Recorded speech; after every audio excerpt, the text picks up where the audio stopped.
What's going on, everybody? So it's Neil the Charcoal King. So today is very sentimental, very exciting, very emotional. Why, you ask? In the Navy, the very first responsibility you have as a cook is learn how to do this, the grill. Just so many memories about the relationships you have, about the friendships, about the love and hate of the grill.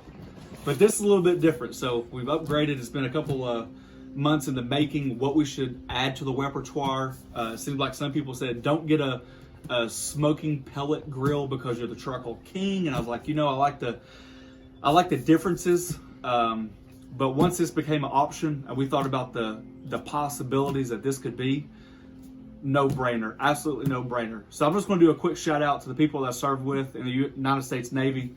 If you served with me on the USS Nassau and you're a chef or a cook or any type of profession that you did with me there, this one's for you because this is all about memories. Other than that, let's get started.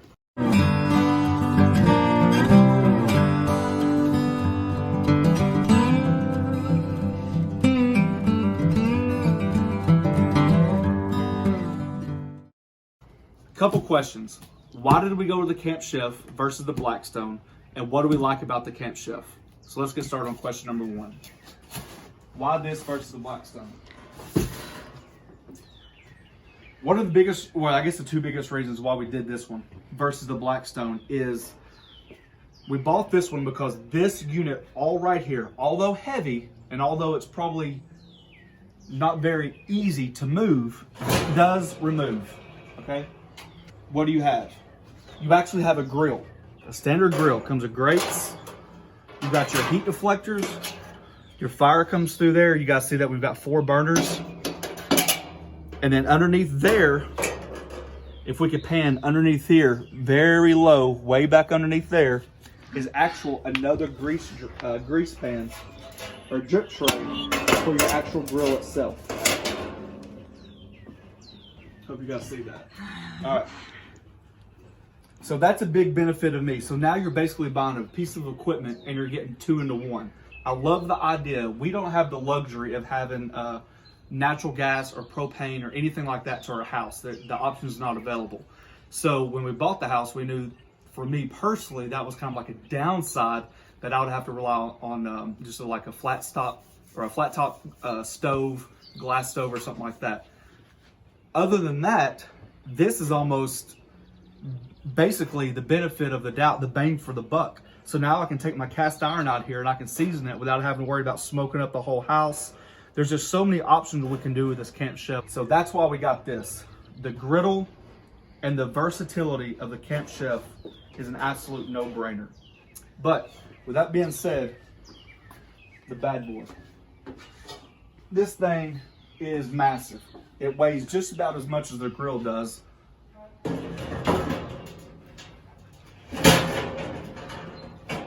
It is a heavy piece of equipment, but that's good. That's what you want. That's just like some of the videos I'll talk about. The benefit of having cast iron or a heavy piece of iron or steel is it retains heat. Oh, sorry, woo! Had to sneeze. And one thing Camp Chef has done, if you look on the bottom, is they have made a fire plate on the back. And this is just a heavy piece of metal that allows the heat retention to build up in your piece of metal. So what that does is it creates a more even effect on your griddle without having flare-ups and hot spots. All right. So what do we think about it? Well, let's see. Pretty neat. I mean, obviously you'd have to remove the propane tank to get this flush, but we're not going to do that. We're just going to keep it on there. So it is a nice little thing that you can move your shelves if you need to. I like that the propane tank is actually up off the ground. Yep, so that way when you're moving it, it's got a stand on. Well, that way when you're moving it, it's easy to move. You don't have to worry about moving the propane tank and then moving this, although it is a heavy piece of equipment. The next thing is the drip tray. I know on some of the models, not on Camp Chef, but the other brands, they reversed it to where the grease tray is in the back. I don't necessarily see as long as this works the way it's supposed to, it doesn't matter if it's in the back or if it's in the front. In the Navy, all of ours were front driven. So the idea of it being the back doesn't really bother me one iota. You do have to remove this, but once again, your shelves come down. You've got plenty of space, and it just slides in. You guys see those grooves? It just slides in just like that. And there's your grease trap right there. So that's going to catch your grease. Love the big red knobs. It almost makes it look like it's like a industrial style, like Wolf or Thermador or something like that for your knobs. I will say this: each one has its own specific hole, is because they're all 4 individually driven, which means you can turn one on and not touch the other 3. You don't have a pilot and then you have to turn this one on. Each one is individually done. They came out with a cool little can opener or bottle opener. Not a big deal, but it is on there. And more than anything, they've got shelves for your storage or anything like that. And I think that's pretty cool. But the last thing I'll say about this is basically the options that it's going to allow us to bring to you. And that's why we did it. I'm trying to get over the emotional fact because it brings up so many memories. I am going to do a shout out in my next video about the people that I've served with directly, how much fun we had on the grill, and just let them know that I'm going to challenge them to a couple cook-offs online, and we're going to see how far this bad boy goes. If you guys have any questions or comments, you guys want to see the seasoning process that we did, very minimal. That's another good thing about Camp Chef. This comes pre-seasoned. I personally believe that if something comes pre-seasoned, there's no reason to go above and beyond and just do all kinds of extras to it. Let the unit work for itself. So all we did is treated it just like cast iron. We warmed it up, we added some Crisco, we burned it off, wiped it down, warmed it up, added some Crisco, wiped it down, and that's where we're at now. So this is, we haven't cooked on it yet. This is basically right out of the box with a couple seasoning layers on it. And other than that, we're about to get this bad boy rolling, filming, and ready to go.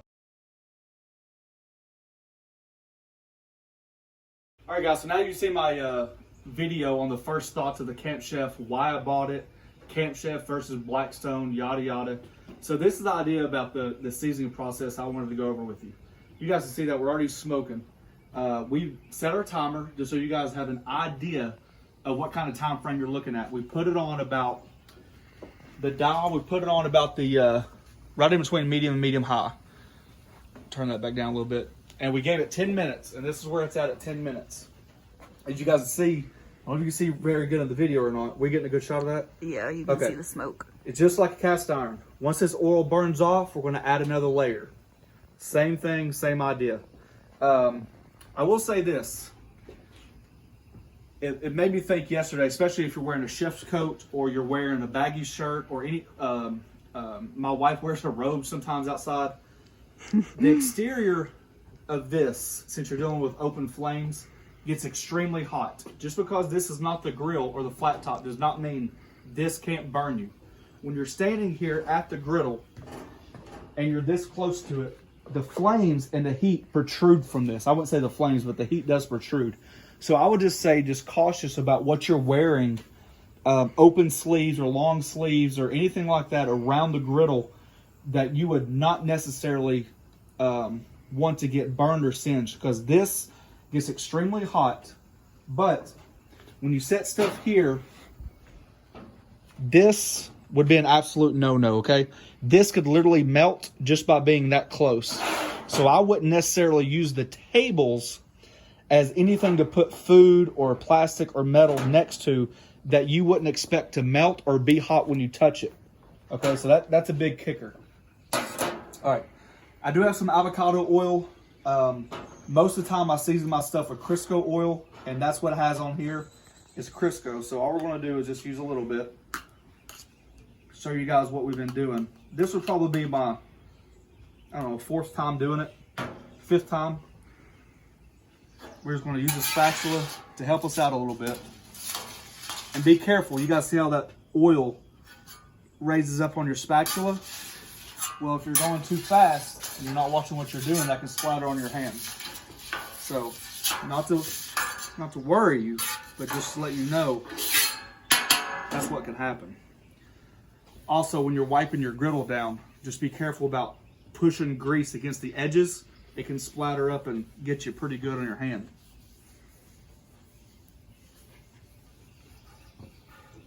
Woo! Look at this. All right, this is perfect. I'm glad it's doing this. It's a lot less hot here than on the backside. So I'm going to show you guys this. Whatever's behind here when you're using it, just be careful of that as well. You wouldn't want it too close to the siding. You wouldn't even want it too close to your, let's say we're using our table. This, or even this for an extended period of time. Because that is a lot of heat that comes out of there. But you guys see, we're just going to be burning off this layer of smoke. And then once this is done, we're going to add one more layer of avocado oil. And the bottle says that it's got a smoke point of 500 degrees. So that's extremely high when you're dealing with stuff like this. And so we're going to try to use that. And all you want to do is keep lubricating it and keep burning that grease off, which is going to build layers just like it would on a cast iron skillet. It's just going to build your layers of non-stickness per se. And once it's burned off, we're going to come back and we're going to show you the last process. We're going to put some eggs on there to see how they react to our griddle. And then after that, on the third video, or second video, however you look at it. Cheesesteak. Cheesesteak. Oh, some filet. We've got some, what kind of cheese do we get? Horseradish, something. Oh, a creamy horseradish cheese with some mushrooms and onions. You guys stay tuned. All right, guys, so we let the first coat basically stop smoking. I know there's a little bit more smoke, but it's way less than what it was. And I just wanted to show you guys the difference between, this is the same paper towel that I've used since I started just seasoning our Camp Chef. And this is just a traditional paper towel. So this bad boy is loaded with oil. So every time you wipe your griddle clean, it's going to put the oil back on there, which is what you want. I want to do something real quick before we get to the second process, or we'll do it during the second process. I want to challenge a couple people. They were cooks with me in the Navy. We served on the same ship together, and I couldn't be more ecstatic to do this. So Jody, Matt, Brant, Alex, Eddie, Josh, if you guys watch this video, or anybody that I served with as a cook in the Navy, I challenge you guys to comment below on something that we can put on this griddle that we used to do in the Navy, no matter what it is. It could be yakisoba, it could be, what was that thing that we cooked? Oh yeah, 10,000 omelets or eggs every single meal. Yeah, that was one of them. You name it. But I challenge you guys, comment below, let me know what's going on. Challenge you to a cook-off, anything like that we serve together. This is the perfect time to do it. All right, so you guys see how much smoke's going on right now. It's a good layer. I didn't use much of this avocado oil. It is on the pricier side, but I'm starting to actually like it. See guys, I just told you to be careful about, look at that. I just told you to be careful about what you put on the side. I just set this down right on the side of it and my paper towel started catching on fire. So just be cautious about that. I did get some utensils when I bought the griddle. They actually came with it. And I'm not going to go into detail too much about whether I like them or I don't like them. I'm going to give them a chance. But just after the feel of the standard spatula that came with it, I'm already going to change that out. I can tell you that right now. But that's more of a personal comfort level feel than it is for people that haven't done it or experienced it. He's used to the commercial spatulas. Yeah, it's all about, this is all about emotional right here for me. All right, so you guys can see that we lowered our temperature down a little bit to medium. And now what we're going to do, because the residual heat from this is going to help. You know, you don't have to keep everything on a high. As a matter of fact, I'm going to be one of the very few people out there that say, when you preheat your griddle, don't turn it on high. There's really no reason for it. I honestly feel like that's like the idea of going under your stove and turning your cast iron on high. I'm not a big believer of that. I think too many people get distracted for too many reasons. and it's just not necessary. But we're gonna turn these two down to medium, about a medium low. Might as well just turn it all the way down to low, see what we can get. Since we're just new at it, I'm gonna adjust the temperature. Now this is all I've done. I don't think there's a lot more really to be said about seasoning it. Like I said, it came pre-seasoned. We didn't have to do a lot of work. You guys can see how the smoke's already basically coming off. I can put this on there one more time. The amount of times you do this, I think, is irrelative. I think it's all about the feel of the griddle.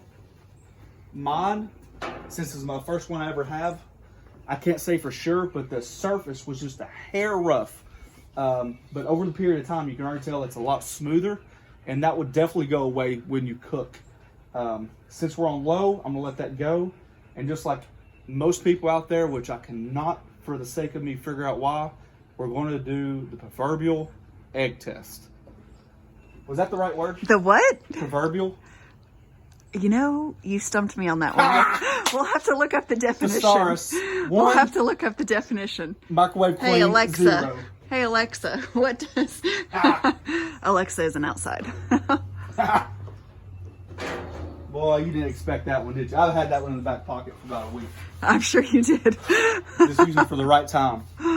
Now, I'm telling you guys right now, the griddle's hotter than what I would want it. I would not have a griddle this hot and do an egg on it. But it has been on high Yeah, cook from this side. for a while. Can I do it from this side? Yeah. All right. I have had this griddle on high, then we had it on medium, so this is a hotter griddle than what I would expect. But needless to say, a little avocado oil.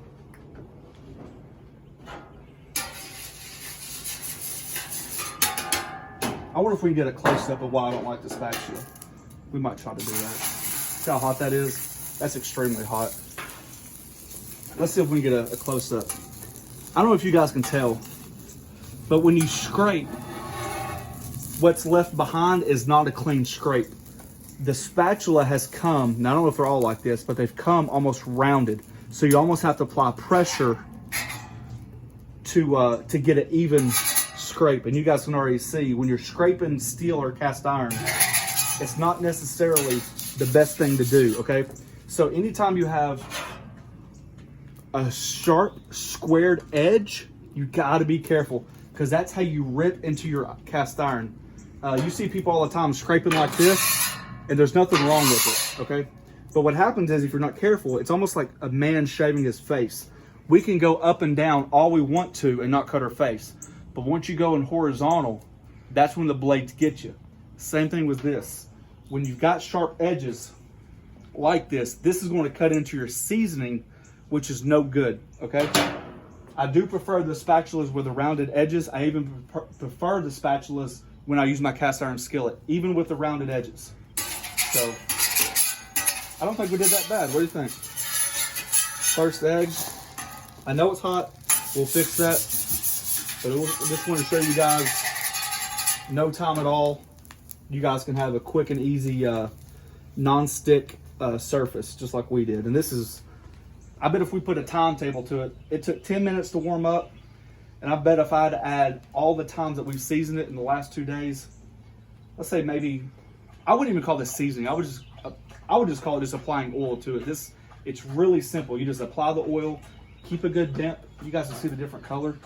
Just keep your same rag, because every time you go over it, it's going to add a seasoning layer to it, and that's only going to help it. Okay, so just like that. So you guys can see the difference. Just keep this loaded, keep it to the side, and every chance you get, use that, because every time you do it, it's going to add another layer.